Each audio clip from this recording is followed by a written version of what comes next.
Much. It's great to be back at Hope. I was here at the last one doing a very sort of proto version of this talk, and I met a JavaScript programmer, Ziggy Mintz, who helped make the Brooklyn Pirate Radio sound map. First, I want to ask, where are the FCC guys sitting? Okay, I know you don't want to give it away.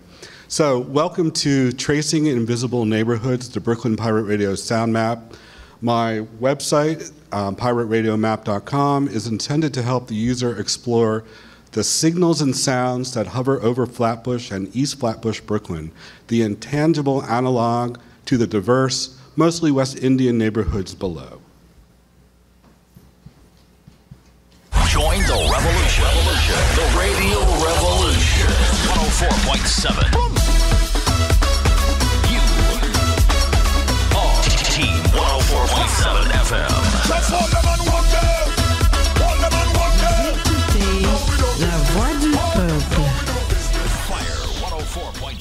Vous écoutez la voix du peuple. Vous écoutez la voix du peuple. Vous écoutez la voix du peuple.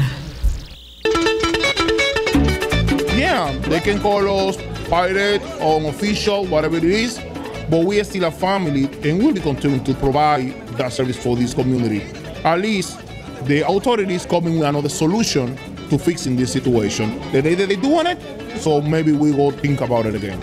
Until today, we're not ashamed of what we're doing it, and we'll be continuing to doing it until God gives us the opportunity to do it. That's for sure.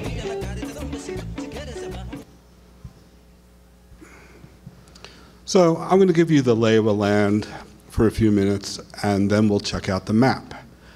Pirate Radio in Brooklyn is in a very active phase right now, the continuation of a spike in unlicensed broadcasting on the FM band that began about 25 years ago. I estimate that there are currently over 100 pirate stations on the air in all of New York City, more than the licensed stations. In Flatbush, Brooklyn, where I live and listen, it's routine to hear about 36 stations every night. They sign on in the late afternoon and they stay on into the wee hours and sometimes all night. On weekends, they broadcast straight through from Friday night to Monday morning. My take on urban pirate radio, which is also prevalent in Miami and Boston, is there's more to it than just the aspects of what's legal and what's not. The claims of interference to licensed stations are real, and the pirates often plague small, legal, non-commercial broadcasters like WFMU. There's actually a very active Twitter feed, the Brooklyn Pirate Watch, which sprung up sort of in opposition to the interference on WFMU. There are other potential problems, RF radiation, interference with public safety frequencies. These are often overblown by the powers that be.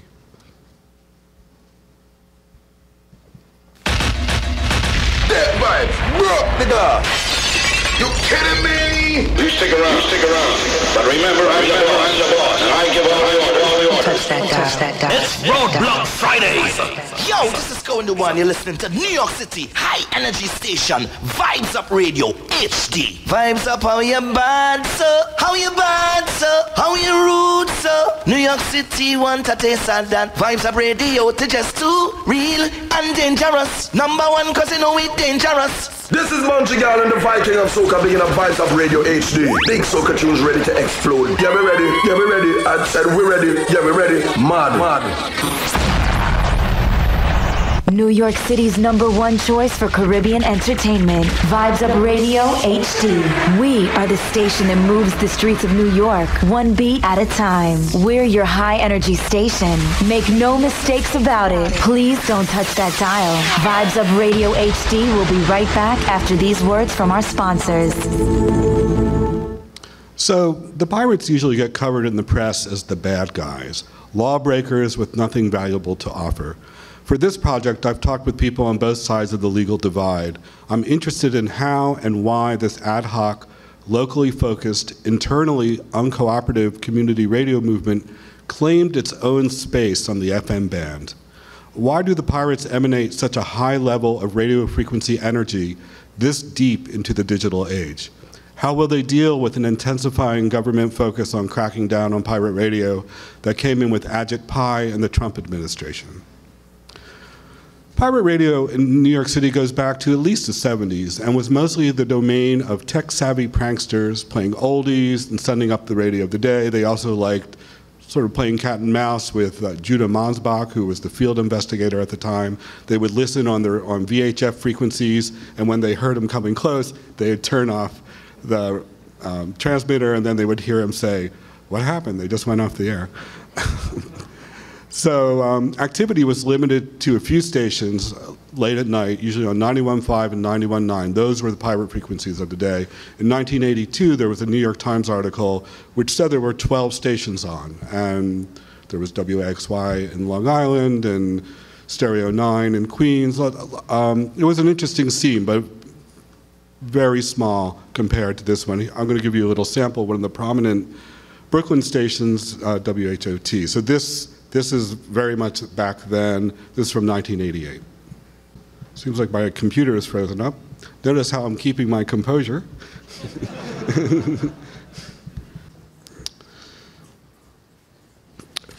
All right, well, we'll come back to that. I do have some other things I can read while we restart.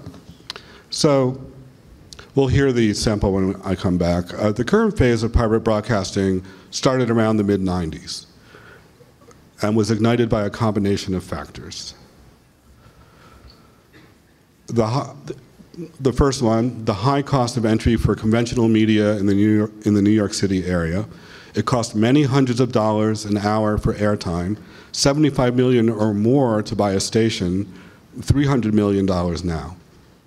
Number two, in the late 70s, the licensing of stations under 100 watts was eliminated. Those were the Class D stations, and that meant fewer options for localized service for small communities. Three, cuts to FCC enforcement in the 90s, while the number of pirate stations was starting to increase. And that provided a kind of safety in numbers, and does today. Short of a quasi-military invasion, it would be difficult to take them all off and keep them off. Four, the passing of the Telecommunications Act of 1996, which allowed for up to 8 stations per owner in large radio markets like New York City. This led to the consolidation of formats and a lack of diversity on the air. 5, newly available, inexpensive, and easy-to-use transmitters from China, and also that were being homebrewed by tech people in the US during the micro-broadcasting craze, which was also prevalent in the 90s. Some would say it was really on the order of a civil disobedience on the air. Some people estimate that across the country in the mid to late 90s were about 1,000 unlicensed radio stations. The final reason, at least for the moment, there are probably other reasons, there's a strong cultural imperative for immigrant communities to establish their own local radio voice. This, coupled with easier access to the technology, overrode what the existing laws could do to keep the pirates off FM. This project looks at the Brooklyn Pirates and was funded in part by the Brooklyn Arts Council. Eventually, I want to expand it to the rest of the city, and in the map, when you see it, the tuner is under the faceplate pre-programmed to go to other parts of the city as well. And each part of New York City has its own pirate radio neighborhood with different flavors. Brooklyn is primarily West Indian, a little Orthodox Jewish. Queens is primarily Dominican and other kinds of Latino culture with one Asian pirate. The Bronx is mostly Latino with a little bit of Caribbean. And suburban New Jersey is a mix of Haitian, and in Paterson, New Jersey, a lot of Latino stations. I think of the sound map as a sonic ethnography with a couple helpings of journalism fueled by radio geek obsessiveness to discover the shape of the scene. I've spent a lot of time recording overnight for hours. A lot of these stations, they don't ID frequently, or some of them never do. Some of them are just musical jukeboxes. But with a lot of listening and recording and looking back through the tapes, I've been able to identify most of the stations, most of which have websites, streaming audio. They're on phones, on Audio Now. And they're on radio. They're still very fervently using radio. Listeners in the community, they often just gravitate to a few stations that are targeting where they live, or a few stations that they like, and doing on the street, like, you know, say, do you listen, do you know about Boom Station, do you know about SNS, do you know about We Vibes? And most of them say, well, I listen to YouTube, or I get a lot of my music on SoundCloud. The ones who do know them, they don't know they're illegal. They've been around so long that they accept them just as radio stations. So these recordings made over the past 4 years, they capture close-up expressions of local neighborhood life, and as part of the map, they create an historical audio record of the diasporas settled in Brooklyn. Okay, let's go to the map. Restez en contact avec l'info nationale, internationale, toutes les heures. We're going to come back to that. When the map loads, I'm just going to refresh it. It loads playing a random sound. These are all from my archive that I've recorded over the past 4 years. I would like eventually to have a live tuner that you could control. Yea, says the Lord. His promises are yea and amen. He says he will make a river. I'll go back to the WHOT later. So here's how it works. We in the building. It has a tuner, and the arrow keys Radio Élégance, la reine de la take you up and down the band. It was on the big screen. All right, I see it's not on the big screen. Jesus loves you and he wants you to know. Choice Radio. Those guys are from Morocco, by the way. Study his word so you can grow. Choice Radio. Choice Radio. Your life, your salvation, your choice. I hope you guys are listening Jesus to the message here. Is Lord.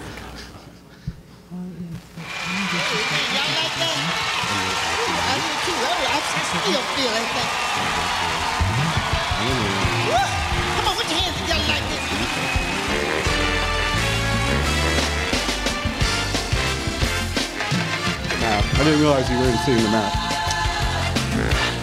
There's, you can tune up and down the dial, and there's an archive section where you can hear more samples from the station that's playing, and those samples will play continuously, and that's what we're hearing now. We're hearing additional samples of Choice Radio.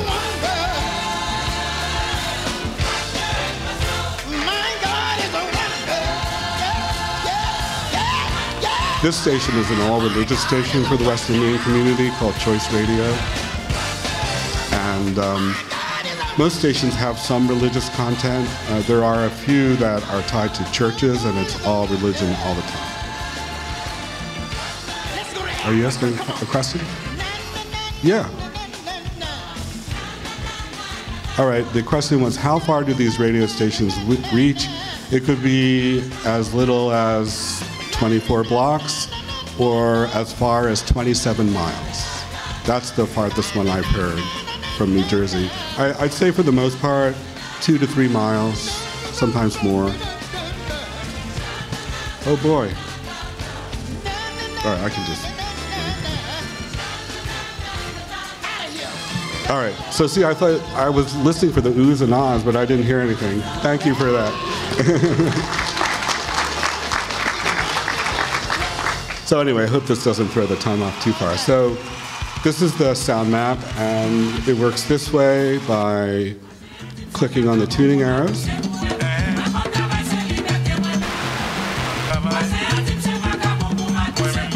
This is Groove FM for the Haitian community.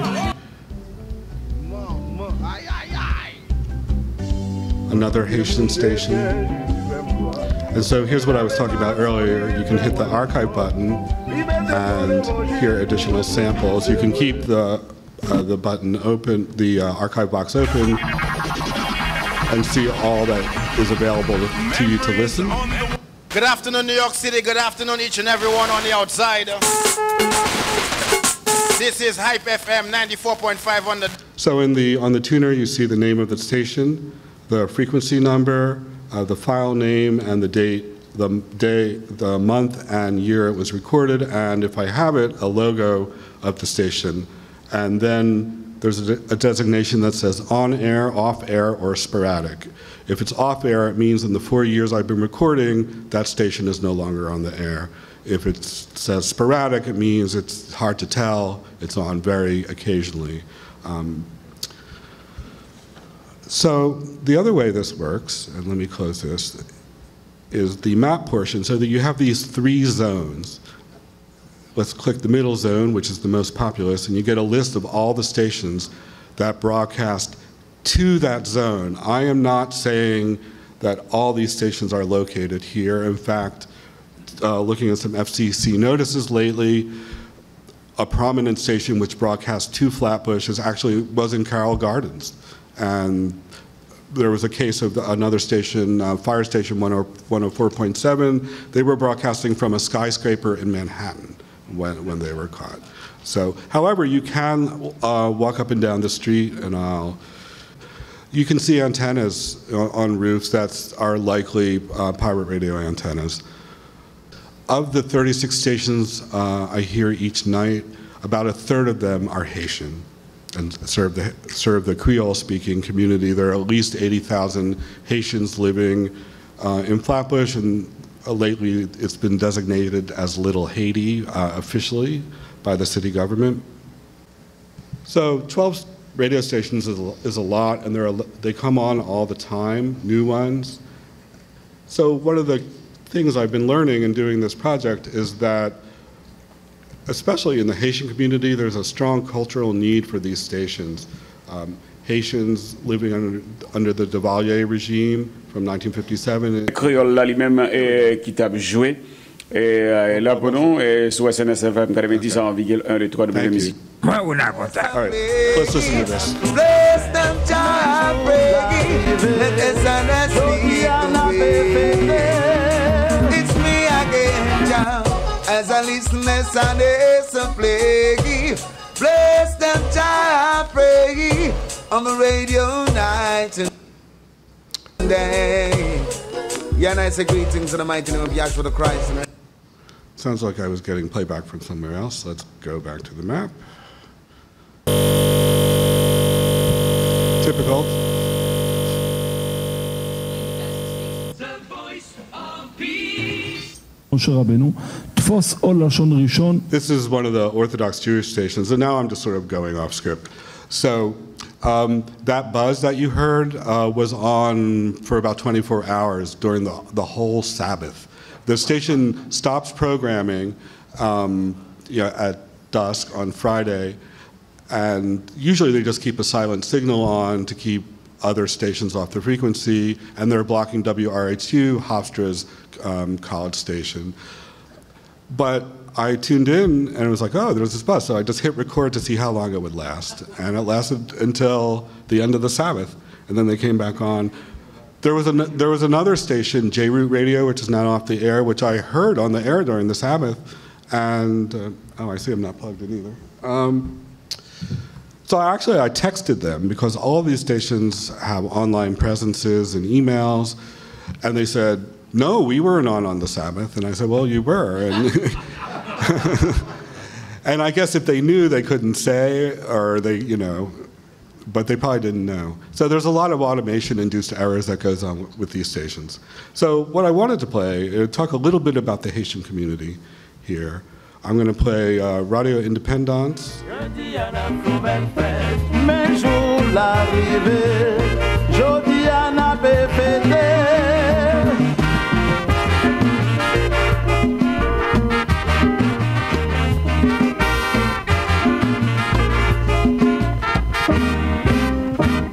Yo, moun bouclier de métier Walls Mix, m'a coûté radio indépendance 90.1 FM. Only God can judge me.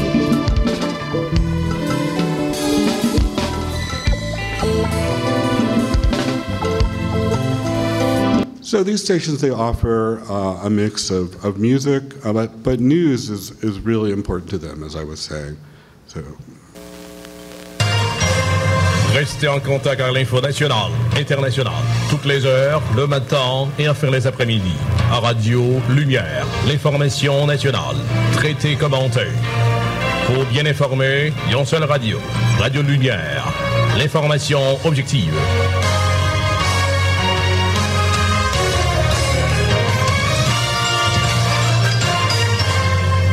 Attention, attention, nous interrompons le programme pour un flash spécial. Nous interrompons le programme pour un flash spécial. So these stations, they offer live feeds from Haiti. They have the community calling in, asking what's going on. There's aid. This station, Radio Lumière, is interesting. It's actually a Haitian station, which is relayed here on 87.9, just below the FM band. And they were the first Creole-speaking station in Haiti, because at the time in the 50s, it was all in French for the elite, and Creole, which is what most of the people spoke as the vernacular, was not available on the radio. So first was Radio Lumière, and then there was Radio Haiti, which was this was a religious station in Creole, but later in the 60s there was Radio Haiti, and I believe there's a Jonathan Demme film called The Agronomist, which is about the founder of that station who was eventually assassinated by the government. During that time, there was something called the Transistor Revolution. The Haitians would keep a transistor radio under the bed so they could listen to independent news from outside of the island. So where I live, Haitian is like the dominant flavor, and I'm just going to play. I'm also working on a documentary for BBC World Service. So I found a young woman who is a correspondent on some of the Haitian stations. Her name is Joni Martinez. She's comfortable with using her name, and she's also making her own film about these stations. So if we can get my audio to play here, where this is a little walk down Little Haiti, and then something from Joan.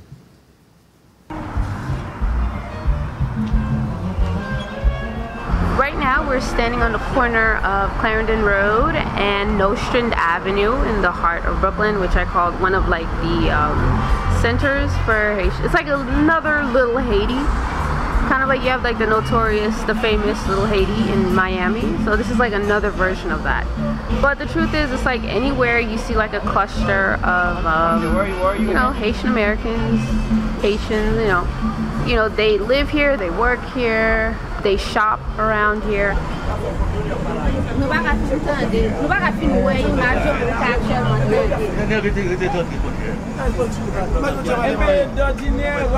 Radio en Haïti avec radio ici, c'est deux qualités radio. Il y a deux affaires différentes. Radio ici, c'est pas même genre avec radio qu'en Haïti. I came across it at a very young age. I was probably like maybe 3, 4, or 5 years old, and there was this really popular station back in the late 80s called Radio Guinée.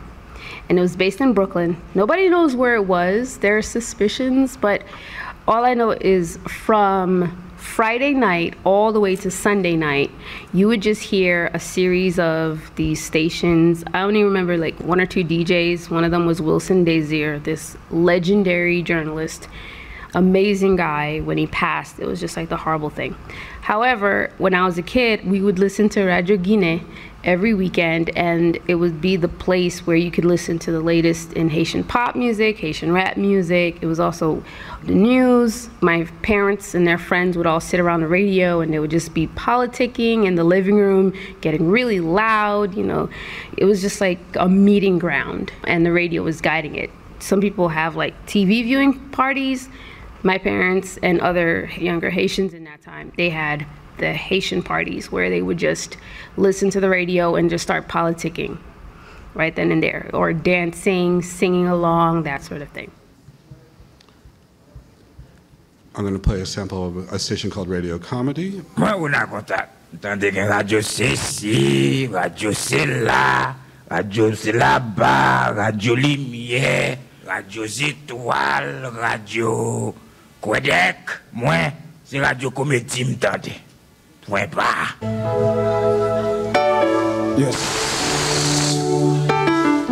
So this is Radio Comedy, one of the Haitian stations, and they were also mentioning other stations in the community. I was out a couple weekends ago walking through Flatbush, asking people about radio. I was standing around with my microphone on the corner, and a gentleman called me over because there was all this unrest going on in Haiti. He was like, "Are you a journalist?" And so he was telling me what was going on, and halfway through, he revealed himself to be connected with radio comedy. So I'm going to play something from him, and he will tell you a little more about why these stations are important to the community.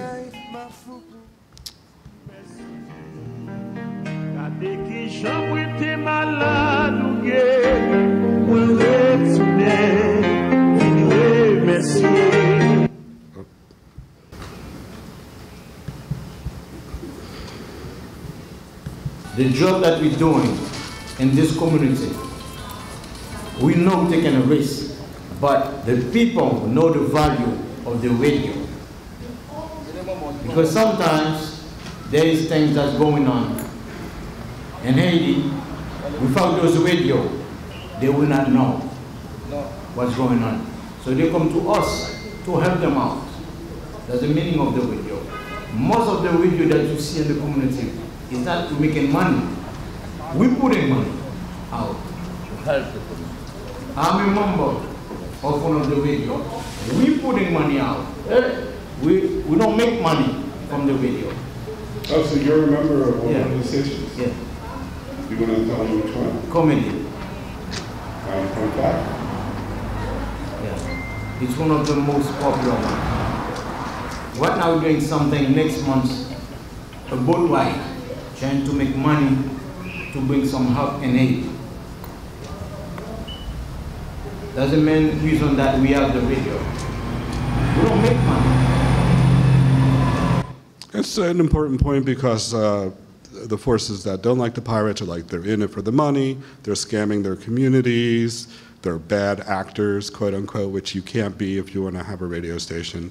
But all the station operators that I've managed to talk to are very passionate that these are community radio stations. This is essentially a de facto community radio scene because the opportunities to have a community radio station are really non-existent for a number of reasons I probably won't be able to get to, but on the website I have a 4-part essay called Airwaves Over Flatbush.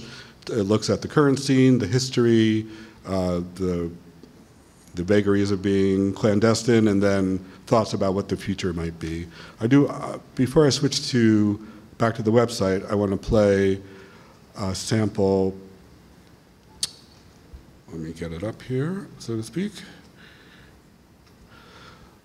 A lot of the stations, whether they're in Creole or they're in English, and if the ones that are not in Creole, the next biggest number of stations are Jamaicans. You have a lot of stations oriented for people from Grenada, from Guyana, from Barbados, St. Lucia, and music to suit. But all of them across the board have immigration shows. They'll bring on a lawyer who will give free advice or offer advice. So here's an excerpt of a lawyer, Brian Figueroa, who came on a station called 999, 99.9. Welcome to America. A lot of stuff is happening with immigrants. But that's the problem. Trump doesn't want to welcome, KKK Russian Trump doesn't want to welcome people to America. And welcome to America. Hey, why shouldn't you be welcome? Because you're black, because you're brown, because you're gay, because you're Jamaican, because you're Trini, because you're Nigerian? Why shouldn't you be welcome to America? That's the big problem here.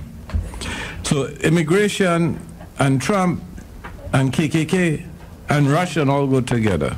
KKK, Russia, and Trump. It is what it is. The President of the United States of America ain't like people of color. Why? Because most of us become Democrats, 80–90% of all new immigrants. And the Republican Party, headed by KKK, Russia, and Trump, they want to stop the flow of us here. So you hear a lot of interesting commentary on these stations, to say the least. I'm going to diverge from my program. I'm going to play some more sound from the map because the sound is so interesting and they serve the community in different ways. So in the evenings, you'll hear a lot of stations switch on, often automatically. They don't really have a formal sign-on. They just switch on midstream between 4, 6, and 7. I have a chart I can show you later, which shows that, there'll be 15 on during the day, maybe 5 of them are silent, just holding the frequency, and then by 8 o'clock there'll be as many as 36 or 7, and then by 7 in the morning they're back down to 20, and then most of them go up by 10 when people go to work. But the late afternoon is usually taken up with news feeds from Jamaica, from Grenada, from Haiti, and then those go away and people start mixing into the evening. So I'm going to play. There's a station called Fire Station. They seem to play a mix, mostly soca. Join the revolution. The Radio Revolution. 104. You already.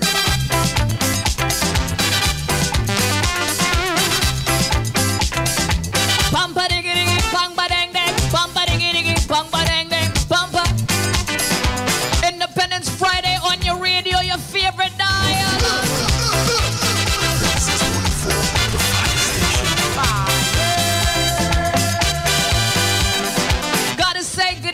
Good afternoon, going out to all the listeners all over. If you're driving around enjoying the music, take your time on the road. Tiny whiny, this chick from country, come from this season, looking for fun.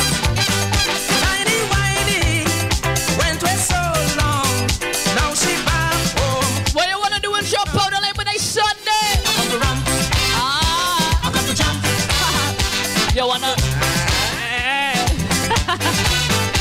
I want to rumba, bounce to this. Hey, pick up this small bam bam crew on the outside. That is my crew, that is my team. What they call we? Tiny whiny, while you're boom boom. Tiny whiny, while you're boom.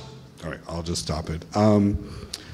She's one of the, that's Miss Trini, and she's one of the few women DJs that I've heard. It's mostly a male-dominated scene. It seems that some of the stations are programmed or run by people who own businesses, and the business owners may be the primary programmers.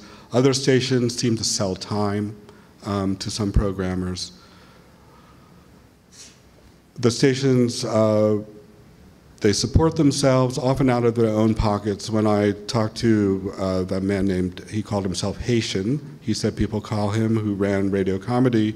He's part of a crew of about 6 people that run the station, and it costs about $1,000 a month to rent space. They rent a basement somewhere. They have to pay $150 a month to the landlord, and they have technical concerns. Sometimes their equipment will get confiscated.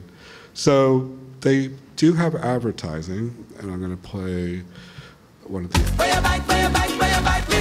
Take me, yes, I am feeling hungry. Take me to Conrad's Bakery to get fresh bread, cake, and pastry. They have white bread and whole wheat too, a variety of pastries that good for you. Currants, roll, and sweet bread as man, and special cakes for every occasion.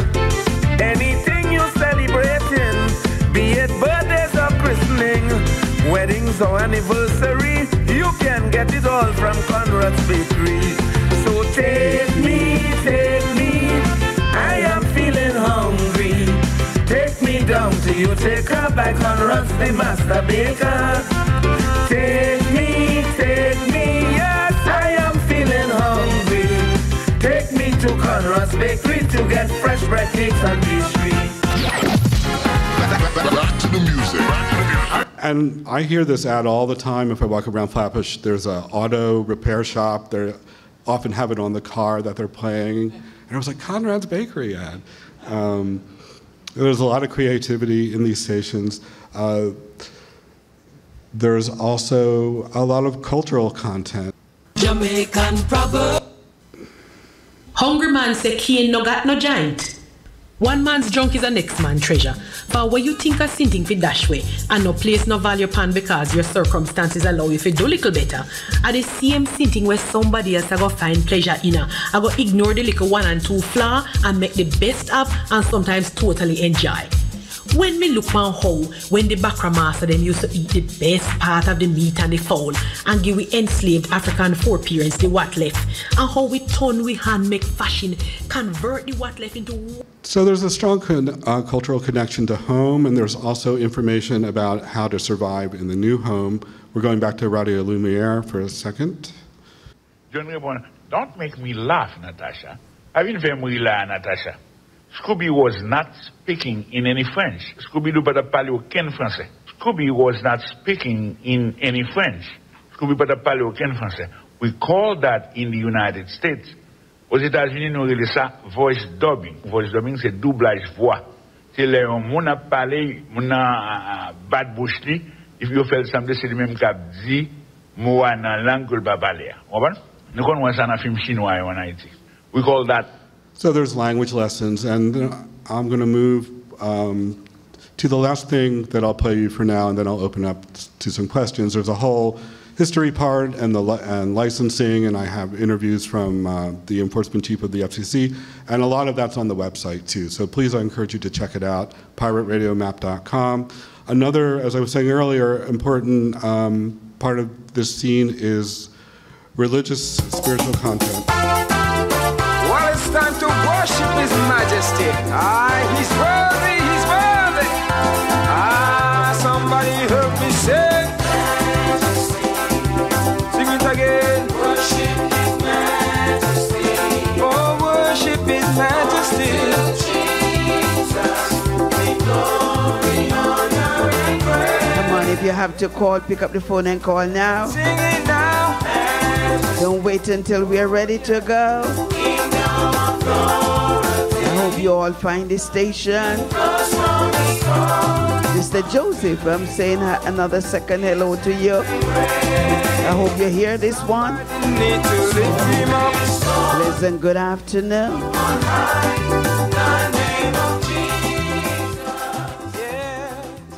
So most of the religion is Christian in origin, but I will play one exception to that rule.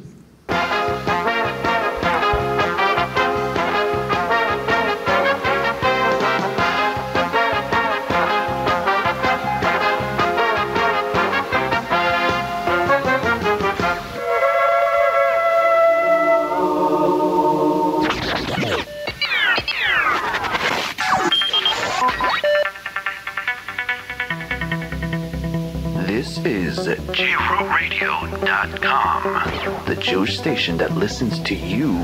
Check out our feature-packed website or download the JRoot Radio Pro app available for Apple and Android devices for a one-of-a-kind interactive Torah learning and Jewish music experience.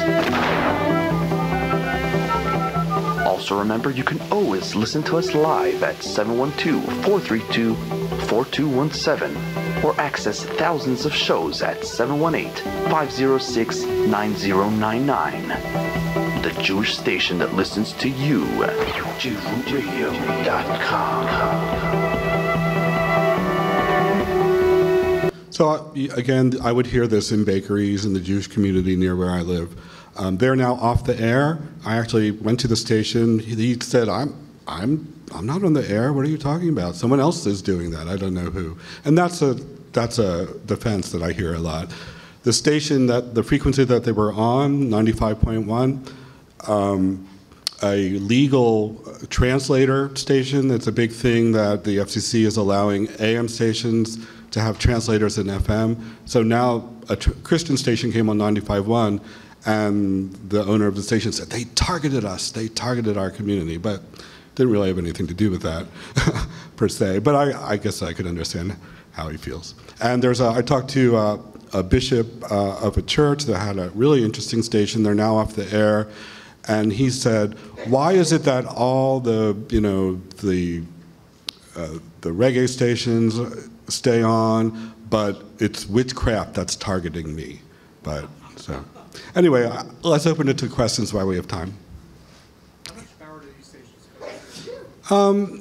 So I think probably 300 watts and up. I think some are thousands of watts. I talked to one station, and check it out on the Future Waves page. A really very committed station in East New York.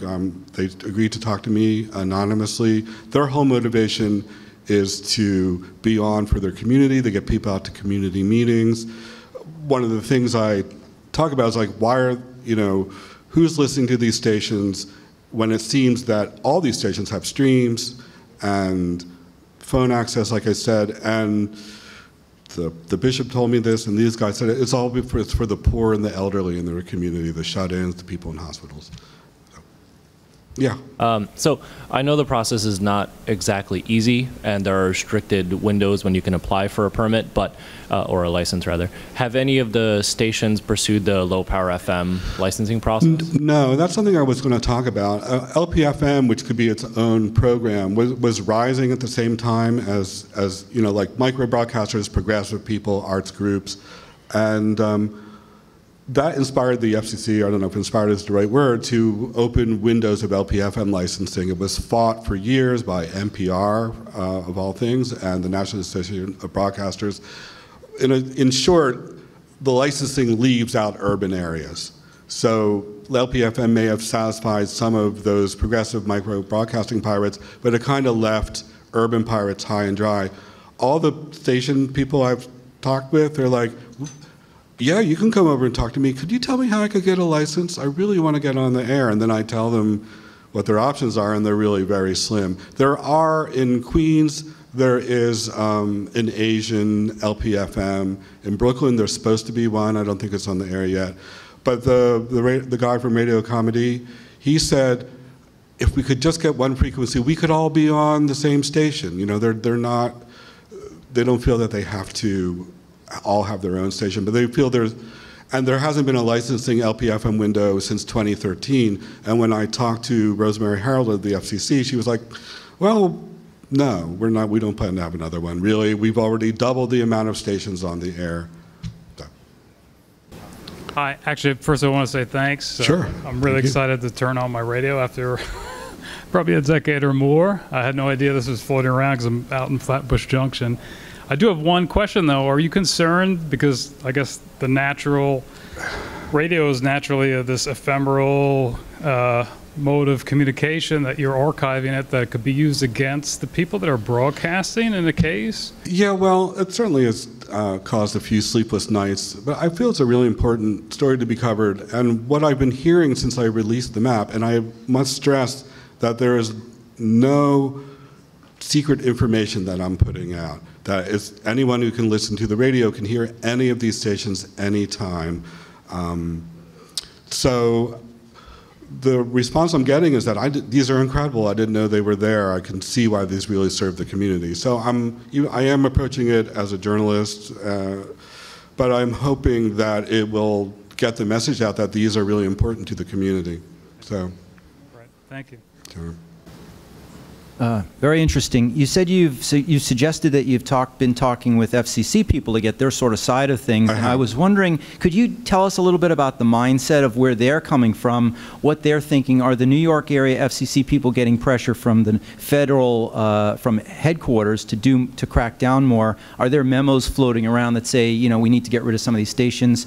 Or could you give us a little more flavor? Yeah, definitely. And I did have some things for this, and a lot of them are on the site. Since Trump and Ajapai have come in, they said we have a new priority, which was really sort of underplayed during the Obama years, when the FCC chief then wrote this letter, and it's on a really interesting site called DIYmedia.net, John Anderson. And Wheeler was like, well, there's really not much we can do. We're going to work with the communities to try to get this to stop. But once Ajapai and Trump came in, they're like, we are cracking down. We're sending a message. So they are putting pressure on the local field office. But from what I've heard, there are two guys that chase down all the complaints. And Joseph, the guy from Radio Comedy, he said that actually they're very polite. They knock on the door, they say, we understand you're broadcasting, would you please take down your antenna? And they're like, we're not broadcasting. And then they're like, yeah, you are.